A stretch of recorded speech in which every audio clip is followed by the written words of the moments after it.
안녕하세요. 주식 시마론입니다. 바깥 날씨 보셨어요? 어제는 이 시간에 비가 그렇게 많이 내리더니 오늘은 비온 뒤 아침에는 이렇게 빗방울이 조금 있었는데요. 지금 바짝 또 햇볕에 말라서 쨍쨍한 날씨를 좀 자랑하고 있습니다. 오늘 바깥 날씨도 좋고 시장 날씨도 좋습니다. 양시장 나란히 오름세를 보여주면서 코스닥은 이제 1000포인트 선의 시대를 도래하고 맞이하고 있는데요. 이렇게 시장이 다시 지수가 좀 힘내게 되면 내 계좌에 대한 마음도 조급해지기 마련입니다. 이런 때일수록 실수도 잦게 하게 되는데 조급해하지 마시고 이 시간 저희와 함께 잠시 좀 쉬어가면서 강의로 좀 내공을 채워보시죠. 40분 동안 함께할 교수 소개해드릴게요. 메리츠증권의 이희권 지점장입니다. 안녕하세요. 네, 안녕하세요. 자, 시장 분위기부터 보고 오겠습니다. 장중 12시 반경 지나서면서 장중 고점이 나왔는데요. 살짝 탄력 꺾여 있습니다. 그래도 분위기는 좋긴 한데 김은별 캐스터 어떤 변화 있을까요? 양시장이 나란히 현재 구간에서는 상승하고 있습니다. 오늘은 대형주들부터 제약바이오 섹터들까지 전반적으로 상승 흐름을 타고 있는 모습인데요. 두 시장의 분위기가 좋은데 먼저 코스피 지수부터 살펴보시겠습니다. 네, 현재 구간 보시면 0.9%가량 오름세고요. 3,163포인트 터치하고 있습니다. 그리고 거래대금 보시면 현 시간대 대비해서는 약간 늘어난 모습인데요. 13조 원 넘기고 있습니다. 분봉 차트로 흐름 보시겠습니다. 네, 오늘 상승 탄력이 커지면서 또 장중에 3,170선까지 돌파하는 모습이 나왔는데요. 현재 구간에서는 한시 구간에서 살짝금 이렇게 조금 탄력이 둔화되면서 3,160선 지나가고 있습니다. 수급도 살펴보겠습니다. 네, 오늘 코스피 수급을 보시면 외국인과 기관의 나란히 양 매수세가 나타나고 있는데요. 현재 구간 외국인은 3,870억 원, 그리고 기관은 금융투자를 중심으로 1,000억 원 넘게 매수세가 유입되고 있습니다. 반면 개인을 보시면 현재 4,868억 원 팔자세를 기록합니다. 업종별로도 살펴보시겠습니다. 네, 상승하고 있는 섹터들이 훨씬 더 많은 움직임인데요. 일단은 통신업 섹터를 보시면 거의 4%에 가까운 오름세가 나타나고 있습니다. 오늘은 SK텔레콤과 LG유플러스가 동반 강세 흐름을 보여주는데요. 이유는 다릅니다. SK텔레콤 쪽에서는 지배구조 개편 이슈고요. LG유플러스 쪽으로 가보시면 1분기 실적에 대한 기대감이 실리고 있습니다. 네, 나머지 종목들 보시면 종이목재 섹터 또 오장 들어서 2.5%대 강세 흐름 보여주고 있고요. 의약품 섹터도 1.6% 상승하고 있습니다. 2차전지 쪽 빼놓을 수 없겠죠. LG화학이 상승하게 되면서 화학 섹터도 2% 넘는 상승 탄력 가져갑니다. 네, 반면에 하락하는 섹터들도 살펴보시겠습니다. 현재 증권업종이 2.3%대로 조금 무겁게 떨어지고 있고요. 나머지 종목들을 보시면 그간 랠리를 펼쳤던 경기 민감주들이 되겠습니다. 건설과 철강, 금속, 기계 섹터까지 현재 구간 모두 파란불이 들어와 있습니다. 시총 상위 종목들 확인해 보시겠습니다. 네, 현재 분위기는 대체로 상승을 합니다. IT 투톱주들부터 보시면 외국인 매수세까지 유입되면서 오늘장 상승하고 있는데요. 또 특히나 바이든 대통령이 반도체 쪽에서의 조금 더 이런 투자 소식까지 밝히기도 했죠. 인프라 쪽으로 무게가 쏠리게 되면서 삼성전자 0.6% 오른 83,700원을 터치합니다. SK하이닉스 역시나 0.7%대 강세고요. 오늘 언택트 종목에서는 네이버가 0.7% 시장 분위기 따라서 강세 흐름을 보여주고 있습니다. 액면 분할에 따라서 카카오 오늘까지 거래 정지 기간 이어지고 있고요. 2차전지 종목들 체크해 보시면요. 이 삼성 SDI는 5.9%대 강세고요. LG화학이 5장 들어서 더 올라오고 있습니다. 현재는 6%대까지 오르면서 87만 원 선 단숨에 터치하는 모습까지 나타나고 있습니다. 잠시 후에 조금 더 체크를 해보시겠고요. 제약바이오 섹터 내에서는 셀트리온이 1.4% 오르며 31만 5천 원을 터치하고 있습니다. 이 식약처의 아이큐와 공동으로 개발 중인 알츠하이머 치매 치료용 도네페질 패치제 품목 허가를 신청했다는 소식까지 오늘장 확인해 보셔야겠고요.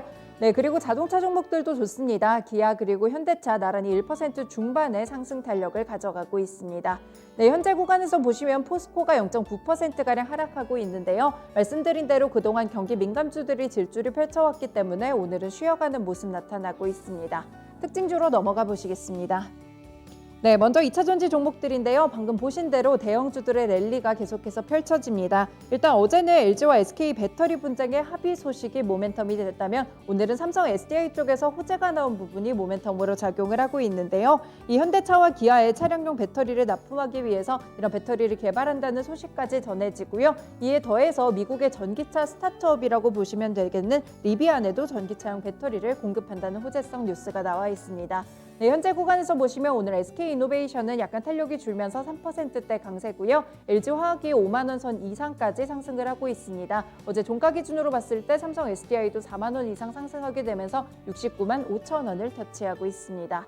네, 나머지 종목들은 화장품 종목들이 되겠는데요. 현재 구간에서 대체적으로 강세 흐름을 보여주고 있습니다.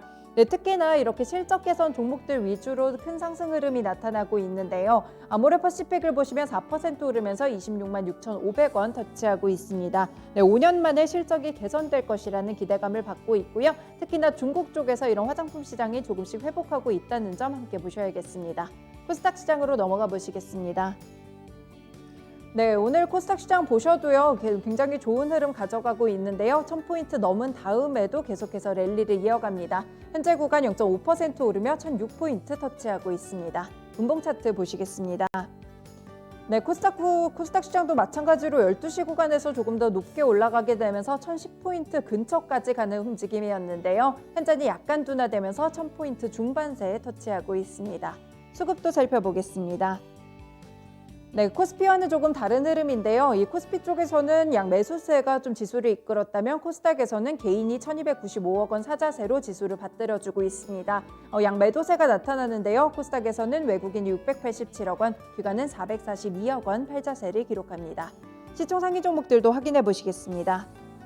네, 현재 구간 보시면 전반적으로 그래도 상승하는 종목들이 더 많이 나타나고 있는데요. 셀트리온 그룹주들 가운데서는 셀트리온 제약이 4.5% 오르며 15만 2,600원을 터치하고 있습니다.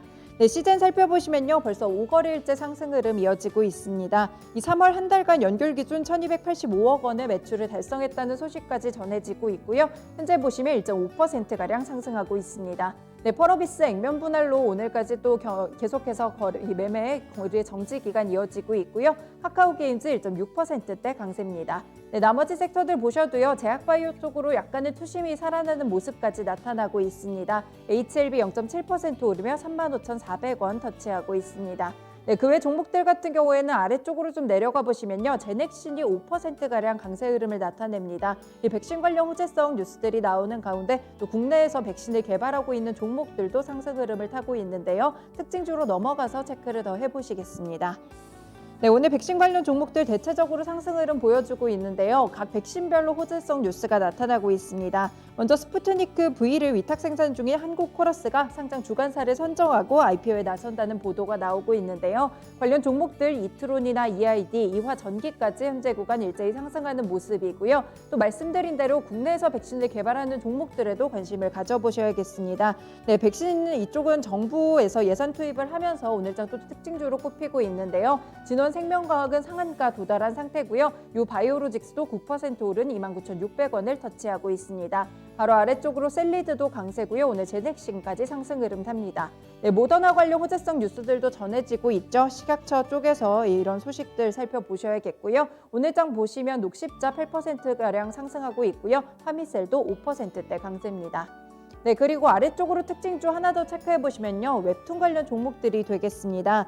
이 K웹툰에서 네이버와 카카오 쪽에서의 경쟁도 굉장히 격화되고 있는데요. 이쪽으로 투심이 좀 몰리고 있습니다. 실적과 성장성 그리고 글로벌 시장까지 세 가지 겹부재가 있다는 이런 분석들이 나오고 있는데요. 여기에 또 카카오엔터에서 미국 웹툰 업체를 인수했다는 점도 계속해서 모멘텀으로 꼽히고 있죠.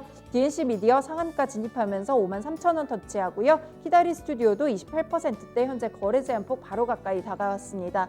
미스터블루 보시면 20% 오르면서 13,350원 터치하고 있습니다. 지금까지 시장 상황 전해드렸습니다. 강의로 가보시죠. 네, 본론으로 들어가 보겠습니다. 오늘도 시장을 이끌고 있는 이슈, 여기에 대해서 좀 강의로 연결지어서 저희가 전략까지 챙겨드릴 텐데요. 첫 번째 이슈부터 함께 확인해 보겠습니다. 네. 어제였습니다. 코스닥이 20년 7개월 만에 앞자리가 이제 네 자릿수 1000포인트를 돌파하는 이런 쾌거를 거두들게 됐습니다. 쉽게 넘어가기 어렵지 않을까? 1월 26일에 장중 고점이 1007포인트였었는데요. 여기서 다시 돌파하지 못했는데 재탈환과 더불어서 안착까지 하는 모습입니다. 닷컴 버블 시대에 나왔던 이 1000포인트를 내가 투자할 때도 만나보게 되네. 뭐 이런 생각도 하실 것 같아요. 자세히 좀 여쭤보죠. 일단 1000포인트 돌파. 여기에서 고점 더 업사이드 열어놔야 된다고 보세요. 바로 좀 직관적으로 질문 드릴게요. 네. 팀장님. 결론부터 말씀드리면 네. 당연히 열어놔야 된다. 저는 더 갈 수 오. 있다. 하지만 여기서 지금 키워드가 여기 1000스탁이 되어 있는데 키워드는 1000스탁보다는 뭐 열린 상방이 조금 더 그 키워드가 맞지 않나 생각되고요. 그 왜 키워드가 1000스탁이 아니냐면 예. 우리가 아마 2개월 전 정도에 저희 시마론에서 그런 주제를 다뤘을 겁니다. 대형주, 중소형주, 아, 대형주를 사야 되는 거 아닌가요? 대형주만 가는데 중소형주 내가 가지고 못 있는 거 가고 팔아서 있는데. 대형주 사야 되나요? 아, 맞아요. 이런 고민 굉장히 많으셨고 우리가 네. 2개월 전에 그걸 똑같이 다뤘거든요. 맞아요. 그때 대형주, 중소형주 사이즈가 중요한 게 아니라 이 종목의 이 업황 실적이 중요한 거다. 그때 대형주가 1월 달에 이 주린이라는 3,200 갈 분들이 때. 이 제일 처음에 시장에 뛰어들 때 당연히 이제 익숙한 대형주부터 먼저 사게 되죠. 그런 효과들이 시장에 1월 둘째 주까지 만들었는데 네. 마치 1월 둘째 주, 셋째 주에 만들어낸 그런 대형주의 상승이 올해 내도록 이어질 거다라고 생각하면서 중소형주 정말 제대로 된 중소형주를 네. 팔아서 높이 있는 대형주들을 산 분들이 굉장히 많았거든요. 그때 그러지 지금- 말라고 하셨어요. 네. 지금 두고 보면 굉장히 조금 별로 실수였을 수도 좋은 있고. 좋은 선택은 아니었죠. 그렇죠. 지금 네. 말씀드리는 것도 대형주가 맞나 중소형주가 맞냐 이 이분법적인 논리가 아니라 네. 이 내에서 정말 제대로 된 것들은 계속 이 순환매를 타면서 신고가를 뚫는데 큰 기여를 한다라고 생각되는 거고요. 네, 네. 중요한 건 저는 상단을 열었다. 상단을 열었다라는 게 의미가 있는 것 같습니다. 예. 지금 먼저 코스닥이 상단을 열었긴 했지만 이미 전 세계 시장이 상단을 연 지가 꽤 됐거든요. 우리나라 같은 경우에는 아무래도 이 시가총액 비중 내에서 성장주의 비중이 높다 보니 최근 2월 말 이후부터 국채금리 상승에 대해서 민감했을 뿐인데 예. 그 이후 이런 여진이 점점 없어지면서 네. 코스닥 먼저 신고가를 뚫고요. 이에 따라서 코스피도 덩달아서 지금 신고가를 가기 위해서 지금 그 트라이를 하고 있는 상황입니다. 네. 아마 전고점까지 약 2에서 3% 정도 남았는데 네, 네. 이 주가뿐만 아니라 지수의 특성상 이 마디 지수 그리고 의미 있는 지수 전고점을 가까워지면 가까워질수록 그 가속도가 빨라지는 현상이 아오. 발생되기 때문에 이러한 현상은 저는 충분히 그 코스피 또한 상단을 열 것이다. 이렇게 되면 시기의 문제가 아니라 네. 이 주식 비중 그리고 이 시장을 바라보는 성향 그리고 이 시장을 바라보는 성격에 따라 이 다를 것 같은데 저는 결국 지금 강세장은 꾸준히 유지된다. 네. 과거에 이 강세장의 평균적인 상승은 약 28개월 정도 진행이 되었거든요. 이번 강세장이 작년 코로나 피크였던 3월부터 시작된 3월부터로. 거라면 네네. 약 지금 14개월 정도 진행된 겁니다. 그렇기 예. 때문에 과거 평균 장세에서 절반 정도 진행된 건데 네, 그러네요. 2월 달 국채금리 하락 때 제가 계속 강조드렸던 부분은 이제 유동성 장세에서 실적 장세로 바뀌는 성장 토인 과정이다. 네네. 지금 실적 장세로 이어지는 상황이거든요. 이 실적의 추정치가 올라오고 있기 때문에 네. 그런 바통 터치가 일어나면서 상단을 열어놨기 때문에 이번 상단을 뚫을 때 저는 조금 더 빨라지는 추세 그리고 수급적인 강화 현상이 더욱더 가속화될 것이다 보고 있습니다. 오, 이 금융장세, 그러니까 유동성 장세, 그리고 역금융 장세, 실적 장세, 역실적 장세, 이와 관련해서는 지점장님이 아주 깊게 좀 다뤄주신 부분이 있기 때문에 또 다시 보기를 참고하셔서 보시면 될 것 같고요. 그 말씀대로 역금융 장세가 아니라 실적 장세로 이어가고 있는 그런 진행 중인 분위기다. 그 상황 속에서 강세장은 ING다라고 말씀해 주셨습니다. 지금 보니까 코스피가 1007포인트를 올해 돌파하긴 했잖아요. 장중에 아까도 말씀드렸지만 이게 딱 거래소에 고점 나왔던 시기와 거의 뭐 비슷하게 맞물립니다. 1007포인트를 형성하고 지금 차트에서도 나오지만 길게 잡아본다면 890선을 갔던 지난달이었죠. 3월 9일에 877까지 갔었네요. 장중으로는 이렇게 떨어졌다가 정확하게 3월 11일을 기점으로 해서 빠르게 회복하고 있는 구간이거든요.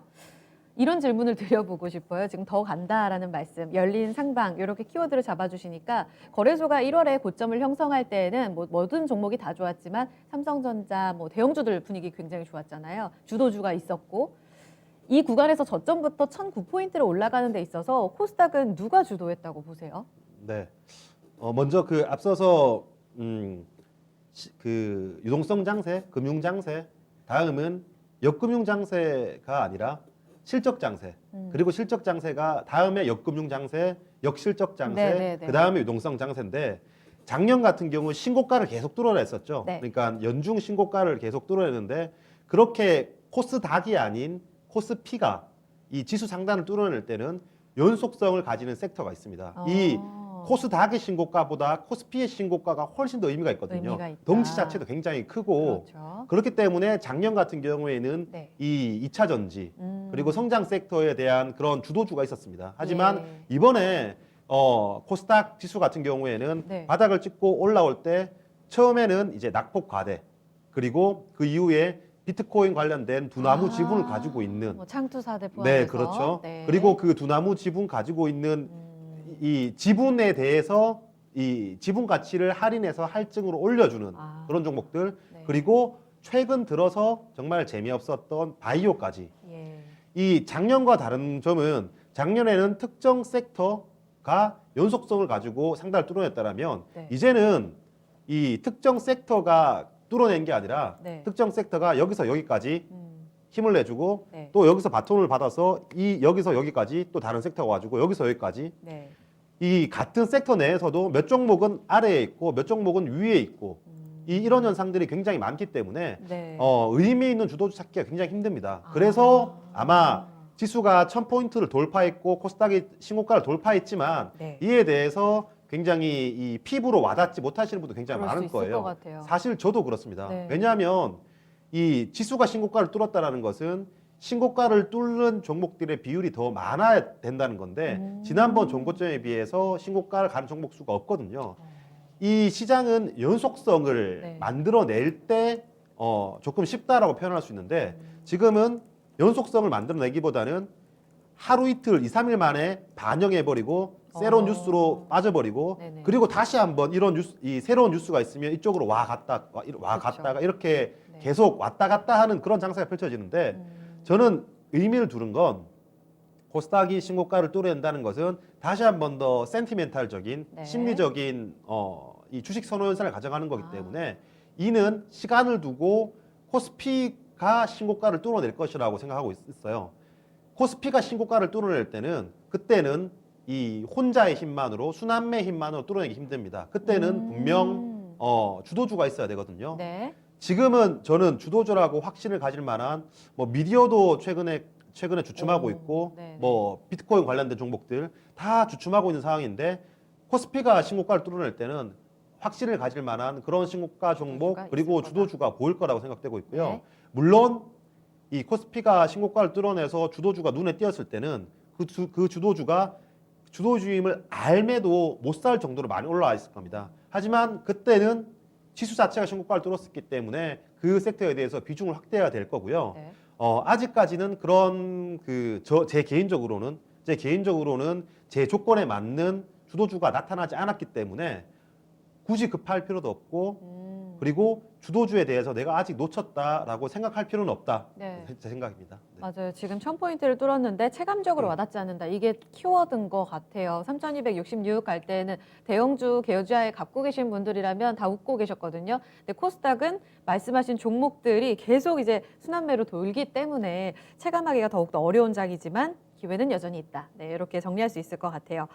그러면 지금 제가 수급을 좀 체크를 해봤는데요. 딱 3월 초순부터 이제 수급의 변화를 보자면 연기금 쪽에서도 이달까지 코스닥을 좀 담았던 것으로 확인이 되네요. 네. 그리고 투신, 개인 이렇게 눈에 띕니다. 외국인 쪽에서는 여전히 좀 팔고 있는 것으로 보이는데 특히 연기금은 지난주 금요일에도 이 이슈가 있었잖아요. 기금위에서.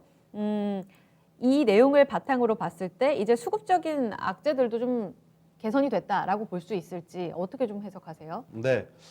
저는 충분히 개선되고 있다고 생각되고 있고 네.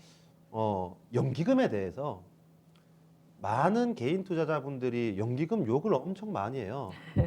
근데 그렇죠. 저는 굉장히 연기금을 우리 편이라고 생각하고 존경하고 지금 전 세계에서 아마 자금적으로 우리가 뭐 어떤 그 헤지 펀드가 크다 이런 얘기를 많이 하지만 네네. 전 세계에서 그 5손가락 안에 들 규모를 운영하는 이 자금적으로 네. 이 규모가 아마 국민연금일 거예요. 그렇기 때문에 이 투자의 세계에서 네. 뭐 주식뿐만 아니라 외환, 각종 뭐 부동산, 동산 이런 그게 많은데 이 투자의 세계에서 가장 큰 힘은 정보거든요.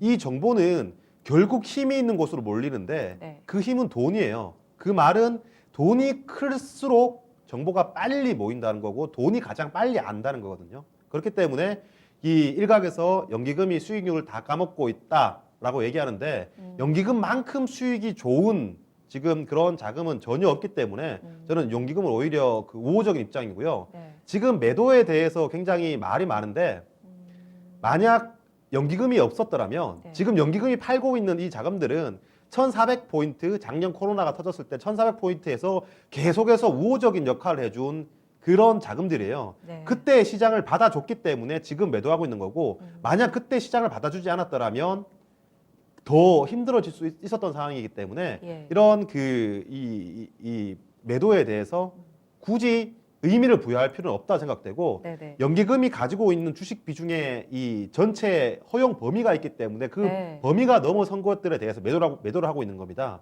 이 주식 비중 자체를 높이지는 못하지만 지금 연기금이 국내 주식 보유 목표 비율이 16.8%거든요. 예. 근데 이 비율을 높일 수는 없지만 높이려면 근거가 있어야 되고 혹시 시장이 만약 잘못됐을 때 네. 이 주식 비중 목표 비율을 높인 것에 대해서 분명히 이 문책을 당할 수 있거든요. 그렇기 네네. 때문에 목표 비율을 올리지 않지만 목표 비율에서 플러스 마이너스 이 범위를. 오차 허용 범위, 이탈 허용 범위를 네. 2%포인트에서 3%포인트를 올렸거든요. 네네. 이에 따라서 매도가 매수로 바뀌는 것이 아니라 매도의 금액 자체가 줄어들고 있다.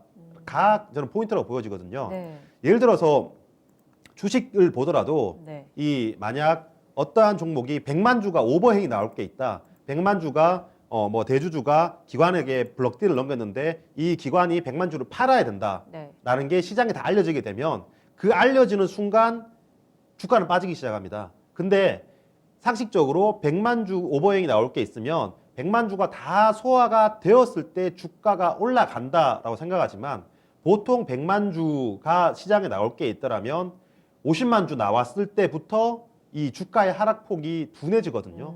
그리고 마지막 2, 30만 주 정도가 남았을 때 예. 그때부터 본격적으로 그 물량들을 받아서 우와. 올리기 시작하거든요. 네. 그 말은 이 오버행이 다 끝났을 때 올라간다, 산다가 아니라 이 나올 물량이 줄어드는 것, 네. 예상했던 물량이 줄어드는 것, 그리고 끝이 보여 간다라는 것 자체가 의미 있는 거기 때문에 저는 연기금의 이런 의지 자체가 저는 수급적으로 우호적이라고 생각되고 있고 예. 지금 코스닥을 신고가로 뚫은 건 연기금도 아니고 외국인도 아니고 기관도 아닙니다. 다 개인들의 힘이거든요. 아. 개인들 투자 자금의 특성은 네. 추세 추종적인 성격이에요. 네. 이 말은 시장이 굉장히 하락해서 힘들 때 나 정말 좋은 기회야. 돈을 가져와서 산다기보다는 주변에서 돈을 벌었다는 얘기도 있고 그리고 지수가 오르기 시작하고 상승 일수가 하락 일수 비해 많을 때 그때 더욱더 이 불타기를 많이 하는 또 이 추세에 추정적으로 이 순응하는 성격이 많거든요. 네. 그렇기 때문에 이 말은 시고가를 뚫었을 때 네. 또는 신고가를 근처로 갔을 때 또는 상승에 대한 이런 이 추세가 눈에 보였을 때 네. 개인 투자자들의 자금 유입이 가속화되기 때문에 네. 이러한 현상은 지수가 강하면 강할수록 앞으로 우호적일 수밖에 없는 상황입니다. 여기에서 기관들의 수급은 사실 크게 바랄 수 없습니다. 왜냐하면 지금 개인 투자자들의 특성 자체가 펀드로 판매하거나 직접 그 간접 투자에서 직접 투자로 뛰어들어가는 상황이기 때문에 네. 이 더 이상 펀드로의 유입, 나 이제 시장에 뛰어들기 위해서 펀드를 가입하겠어 라는 생각보다 내가 직접 한번 해볼까라고 인식이 변했기 때문에 네. 더 이상 과거와 같이 기관 투자자가 시장에 큰 힘을 발휘하기는 쉽지 않은 상황이에요. 때문에 이런 개인 투자자들이 점점 추세 추종적인 상황이 되는 상황에서 네. 외국인들의 자금이 다시 한 번 더 이 안전자산에서 비안전자산으로 그 자금 이동이 시작되면 그건 가속도를 더욱더 붙이는 상황이기 때문에 언제일지는 모르겠지만 네. 충분히 펀더멘탈적인 상황이나 이 글로벌 환율을 봤을 때도 저는 다 와간다라고 보고 있습니다. 그런 변화, 그러니까 몇 가지 말씀 중에 필요 조건들이 나왔죠. 거래소가 신고가를 뚫어줘야 하고, 그리고 여기에 더불어서 유가증권 시장이 신고가를 뚫어줘야 하고, 또 외국인 수급의 컴백이 또 중요하다라는 포인트를 말씀해 주셨습니다. 재차 말씀드리자면 이 닷컴 버블 시대에는 시대 자체가 뭔가 IT 이 시대로 바뀌면서 저는 그때 당시 너무 어려서 잘 모르지만 이제 다 바뀌면서 정말 뭔가 세상을 바꿀 만한 핵심 키워드가 있었어라는 생각이 드는데 지금 보면 가상화폐를 제외하고는 사실 잘 모르겠거든요. 이렇게 시장에 몸 담고 있으면서도 그러면서 또 소외되고 싶진 않고 이게 사람 심리잖아요. 이번 코스닥에 이제 1000포인트에서 상방이 더 열려져 간다면 우리가 투자 전략으로 놓쳐서는 안 될 포인트들이 있을 것 같은데 한 번 더 좀 정리와 함께 종목들도 좀 힌트를 주시면 어떨까요? 네. 소외 당하기 싫은 건 저도 마찬가지예요. 그러기 위해서 굉장히 네. 발버둥을 치고 있고 발버둥을 치고 있는데도 쉽지 않더라고요. 어렵더라고요, 예. 진짜. 그건 뭐 모두의- 외국인들 기관 투자자도 네네. 마찬가지예요. 그래서 맞아요. 기관 투자자들 펀드를 투자할 때 2년 잘 나가는 음. 회사보다 2년 못 나가는 펀드를 투자하라는 얘기가 있어요. 3년 네. 동안 매년 잘 될 수는 없기 때문에 이때는 이러한 투자 지표가 맞고 이때는 이러한 투자 지표가 맞고 그게 바뀔 때 네. 그 시점 정확하게 판단하기도 어렵거든요. 예를 들어서 작년에 퀀트 애널리스트들이 작년에 PER 그러니까 EPS 그러니까 회사가 주당 순이익이죠. EPS 그리고 BPS 자산당 가격 그리고 ROE 이런 지표들을 가지고 주가와 상관관계가 얼마나 높으냐를 작년에 판단해 봤는데 네. 우리가 쉽게 생각하면 당연히 EPS 추정치가 올라갔을 때 네. 향후에 생각하는 EPS 추정치가 올라갔을 때 그 추정치가 주가와 상관관계가 더 높지 않을까라고 생각하는데 네. 의외로 작년 데이터를 보면 EPS와 주가의 상관관계가 높지 않았거든요. 과거에 비해서. 이 어떤 말은 의미일까요? 작년 시장은 실적이 좋아진다. 12개월 포워드로 EPS가 상향된다. 이게 주가를 올리지 않았고 당장의 12개월보다 미래에 좋아진대. 그리고 지금보다는 훨씬 더 좋아진대. 이런 기대감 꿈, 전기차, 그리고 바이오, 네. 뭐 우주 이러한 당장의 실적보다는 성장성 꿈에 대해서 네. 그 주가가 더 반응을 많이 했거든요. 근데 작년에는 EPS에 대해서 주가의 상관관계가 높진 않았는데 네. 올해 초에 들어서면서부터 EPS 추정치의 변화와 주가의 변화가 상관관계가 높아지기 시작했어요. 아, 이 말은 시장이 실적을 잘 안 보다가 네. 이제는 실적을 보기 관심을 시작한다는 갖기 의미거든요. 시작했다. 네. 그 말은 본격적으로 실적 장세로 들어가면 결국 작년은 실적이 완전 필수 조건 아니었지만 이제는 필수 조건으로 네. 되어 간다라는 의미거든요. 작년에는 스토리만 있더라도 갔지만 이제는 스토리만 있더라도 안 되고 실적 추정치가 올라가거나 네. 신뢰도, 실적에 대한 가시성이 좋아야 되는 상황이에요. 결국 작년에 비해서 올해 YOY로 증액이 돼야 되고 네. 올해에 비해서 올해가 피크가 치고 끝나는 게 아니라 올해에 비해서 내년에 YOY로 이익이 좋아야 되거든요. 더 좋으려면 작년 대비 올해의 증액 크로스 그리고 올해 대비 내년에 증액 크로스가 더 크면 더 좋겠죠. 그러니까 저도 어떤 섹터가 이 주도주로 갈지는 모르겠지만 분명 그 주도주는 이 YOY 증액이 기본적으로 깔려 있고 거기에 성장 스토리까지 같이 있어야 그 성장주로 갈 수 있거든요. 네. 때문에 일단 어떠한 종목들의 어떠한 섹터의 성장성을 입힐지는 지금 어떠한 뉴스가 앞으로 지금 시장에 반영되지 않은 어떠한 뉴스가 나올지를 예상을 못하기 때문에 예. 그거를 제가 예측의 영역으로 갈 수는 없을 것 같고요. 다만 증익이 되는 섹터에 대해서는 확실한 건 반도체와 자동차. 증익은 확실한 부분이기 때문에 예. 지금 반도체와 자동차 같은 경우에는 이 증익도 확실한 가운데 뉴스 나올 것들이 굉장히 많은 상황이에요. 네. 그렇기 때문에 우리가 지금 주식을 한다는 건 여기서 3,200~300포인트에서 상단을 맞고 다시 떨어질 거다라고 생각해서 주식을 하지 않습니다. 지금 주식 비중이 80%, 90% 된다는 건 지수 상단을 열고 갈 거라고 보기 때문에 주식 비중이 높은 거거든요. 네. 그러면 지수 상단을 열고 지수를 견인했을 때 의미가 있기 위해서는 저는 그 의미 있는 역할을 반도체, 자동차가 할 거기 때문에 네. 삼성전자, 현대차는 꾸준히 깔고 와야 되고 네. 만약 이 종목들이 상단을 열어놓았다. 그러면 여기서부터 낙소 효과가 있는 밸류체인에서 이익을 얻는 그런 중소형주들이 더욱더 레버리지 효과가 나타나겠죠.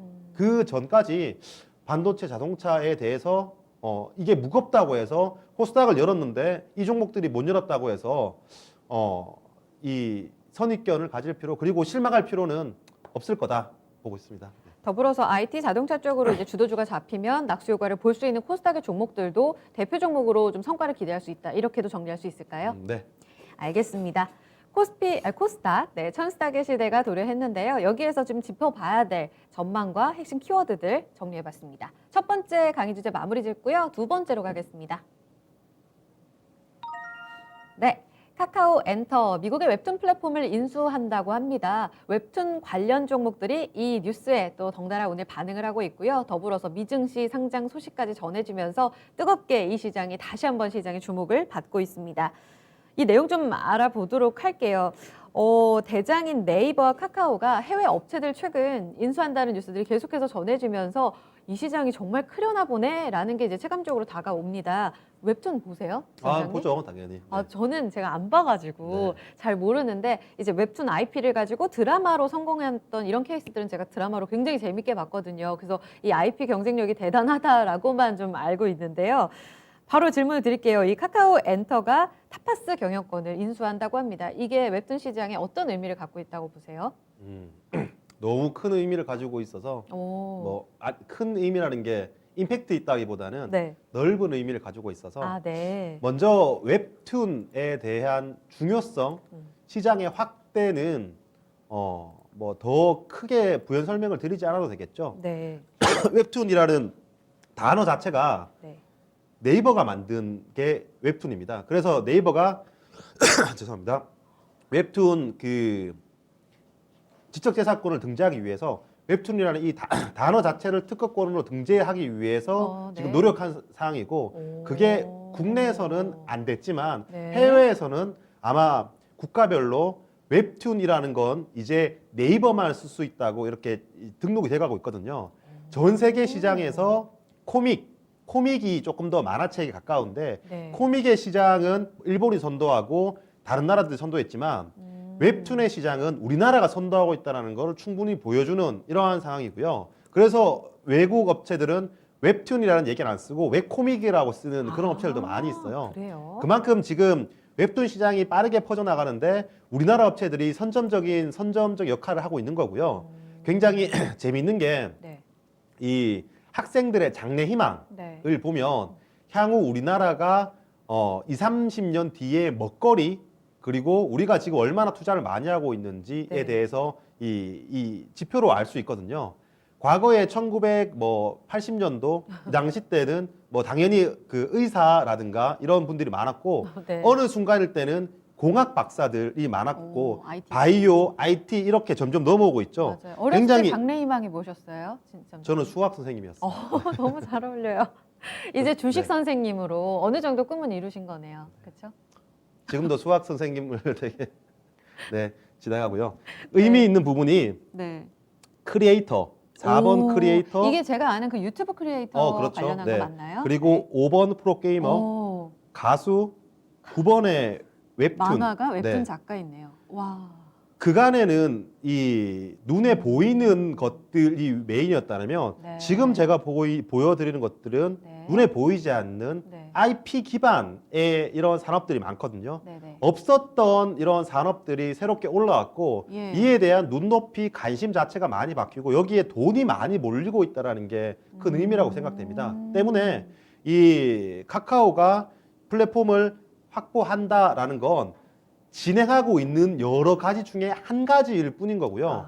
결국 이 네이버와 웹툰, 네. 국내 네이버와 카카오 같은 경우 국내 웹툰 시장을 선점하다시피 했죠. 네. 그리고 여기서 지금 본격적으로 이 수익화가 창출되고 있습니다. 마찬가지로 외국도 지금 웹툰 이 확대되고 있는 상황이기 때문에 먼저 IP를 확보하기 이전에 네. IP를 결국 IP라는 거는 상품이거든요. 네. 이 상품을 판매하려면 매장할 이 진열할 곳이 있어야 하기 때문에 이 매대를 확보하기 위한 플랫폼을 확보하기 위한 플랫폼. 돈, 네. 투자가 계속 진행되고 있기 때문에 이는 단순히 타파스 인수해서 끝이 아니라 예. 앞으로 이러한 그 제휴와 손잡기 그리고 플랫폼 확대 경쟁은 계속해서 이어질 수밖에 없는 게 분명해 보입니다. 네, 말씀하신 내용이 실제로 뉴스로도 많이 들리죠. 네이버 쪽에서는 캐나다 웹소설 플랫폼 와패드 인수했고요. 카카오 쪽에서는 타파스 이전에 레디시를 또 끌어안았다라는 내용까지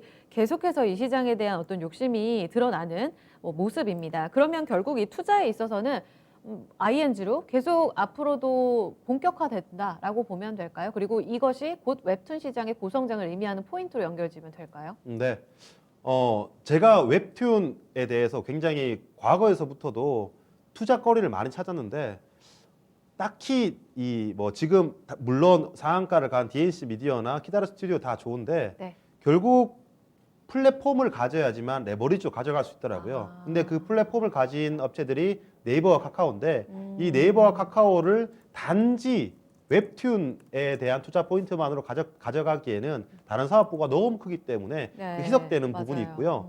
또 네이버 웹툰만 사려고 하면 네이버에서 그 네이버 웹툰의 지분을 꽁꽁 가지고 있기 때문에 정말 투자를 하고 싶지만 100% 오리지널 웹툰 포인트로 가져가기에는 좀 쉽지 않더라고요. 네. 때문에 저는 이번 의미에 대해서 웹툰을 바라볼 것이 아니라 IP에 대해서 바라보자라는 거거든요. 웹툰뿐만 아니라 IP. 이 웹툰의 가치가 향후에 올라갈 것으로 보기 때문에 네. 이 플랫폼을 선점하는 노력이 있거든요. 마찬가지로 지금 그 무형자산 네. IP의 가치가 계속해서 올라가고 있습니다.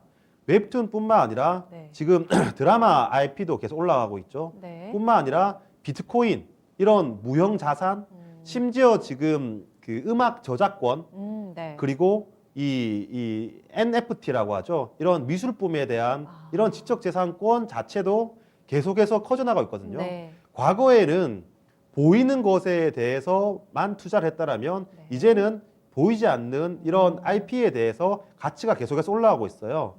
실제로 전 세계에서 이 음악 저작권을 지수를 만든 네. 회사가 우리나라 회사고 그 차트를 보면 계속 신고가를 이어가고 있거든요. 이러한 우리가 이 저작권이라는 네. 이 지수 자체가 있는 것도 몰랐고 이에 대해서 투자할 수 있다는 것도 몰랐거든요. 하지만 이거를 밸류에이션 따지기 이전에 네. 새롭게 마켓이 형성되는 것은 몰랐던 사람들이 많아진다는 거고 네. 관심이 없던 사람들이 관심이 많아진다는 거기 때문에 네네. IP는 더욱더 동일한 효과를 나타내더라도 이 가격이 올라갈 수밖에 없습니다. 때문에 이런 IP를 많이 가지고 있고 네. 확보하고 있고 내가 매대를 가지고 있는 업체들은 그거를 IP를 다 선점하는 효과를 가지고 있거든요. 그리고 웹툰 IP 같은 경우에는 저는 아직 싸다고 생각해요. 왜냐하면 이게 이 대본 그리고 웹툰 자체가 아직까지 이 큰 돈이 들어가지 않은 지적재산권이거든요. 네. 하지만 이걸 가지고 영화, 드라마 만들 뭐 경우. 원소스 멀티유저라고 하죠. 원소스 멀티유즈 OSMU라고 하는데 네네. 이걸 활용하는 방향이 많기 때문에 앞으로 그 웹툰의 IP는 더욱 더 올라갈 것이고 예. 이런 웹툰의 IP는 웹툰이기 때문에 올라가는 것이 아니라 네. IP 지적재산권 전반적인 상승이기 때문에 네. 저는 이러한 트렌드 우리가 기존에 그 BPS 네. 그러니까 PBR 그리고 ROE 개념에 대해서 조금은 벗어날 필요가 있지 않냐고 생각되고 네. 결국 이런 쪽 앞서 그 주도주가 되려면 네. EPS도 증가돼야 되고 밸류에이션도 증가돼야 되는데 그렇죠. 밸류에이션 어느 쪽에 증가되는지를 확신할 수 없기 때문에 네. 제가 EPS가 증가되는 이 삼성전자나 현대차에 대해서 일단 깔고 가자고 말씀드렸고 네네. 반대로 생각해 보면 지금 웹툰이나 IP 같은 경우에는 그 밸류에이션은 계속해서 줄 수밖에 없고 네. 여기에 돈이 들어오고 초등학생들조차도 되고 싶어하고 가고 싶어하거든요. 성장성은 확실한데 실적이 만약 나타나는 구간이 생긴다면 성장성은 확실한데 실적이 가시성이 보이는 그런 구간이 생긴다면 네. 그때는 이런 종목들을 성장주 그리고 확실한 주도주로 가져가야 되죠. 네. 예를 들어서 5G에 대해 성장성은 누구나 다 알고 있었고 네네. 전기차에 대한 투자 알고 있었는데 실적이 나타날 때 주가는 본격적으로 갔거든요. 그렇기 때문에 마찬가지 개념으로 생각하시면 될 것 같습니다. 알겠습니다. 성장주를 그려가는 부분에 있어서 이제 웹툰이 빠졌었더라면 이제 같이 좀 그림을 그려가셔야 될 것 같아요.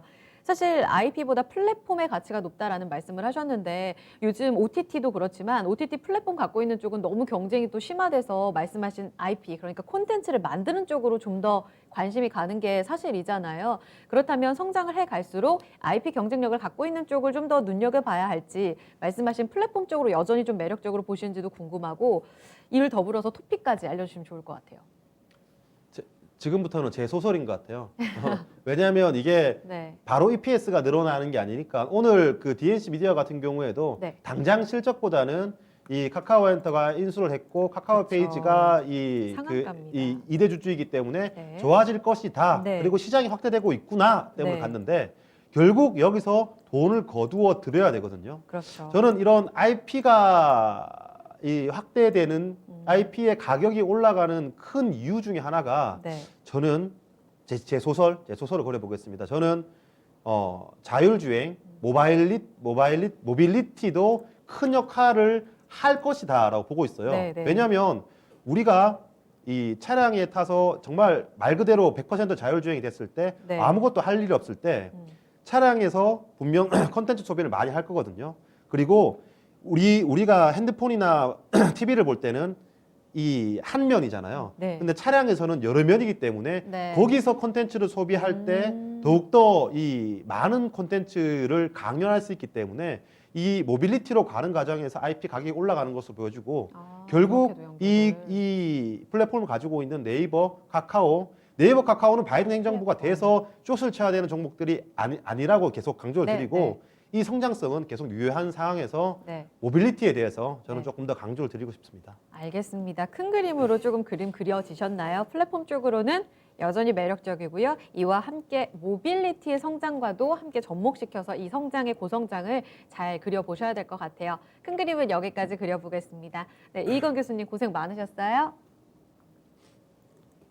네, 주식심화론 저희가 준비한 내용은 여기까지입니다. 오늘도 투자 판단에 도움될 수 있는 강의 전략들 전해드렸고요. 이 내용은 특정 종목의 상승 하락을 보장하지 않습니다.